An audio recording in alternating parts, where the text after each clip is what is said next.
Congress party 365 రోజులు సంబరాలు చేసుకుంటున్నాయి. చూడండి, ప్రజా విజయోత్సవాలు, ప్రజా పాలన అంటే ప్రతి ఒక్కరికి చెవులో పువ్వు పెడుతున్నారు. అంటే మనమంత మూర్ఖులు. ఇది రేవంత్ రెడ్డి పాలన, రెడ్ల పాలన, ప్రజా పాలన మీ అందరికీ తెలుసు. 12 మంది రెడ్లు ముఖ్యమంత్రి అయ్యారు, కానీ ఒక్క బీసీని ముఖ్యమంత్రి కాంగ్రెస్ పార్టీ చేసిందా 78 సంవత్సరాల్లో? లేదు.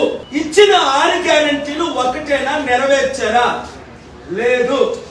బంగారం ఇస్తానని ఇచ్చారా? లేదు. రుణమాఫీ చేస్తాం కాదు, ఇంకొక 2 లక్షలు అప్పు చేసుకోండి. డిసెంబర్ 1న ఏమన్నాడు? 3వ తారీఖుని ఎలక్షన్ అయితే ఇంకో 2 లక్షల అప్పు చేసుకోండి. డిసెంబర్ 7న ముఖ్యమంత్రి అవగానే ఇప్పుడున్న 2-3 లక్షలు, కొత్తగా మీరు అప్పు చేసిన 2-3 లక్షలు రుణమాఫీ. రైతులందరికీ పువ్వులు పెట్టారు. నిరుద్యోగులారా, పాలన అన్న రావాలి, రేవంత్ రావాలి, పాలన మారిపోద్ది. అరే 54 సంవత్సరాలు మనల్ని ఫూల్ చేశారు.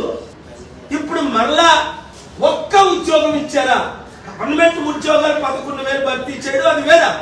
నేను అంటుంది 60 లక్షల నిరుద్యోగులు ఉన్నారు తెలంగాణలో. 6,000 ఉద్యోగాలైనా ఇచ్చారా? ప్రైవేట్ కంపెనీలు తెచ్చారా?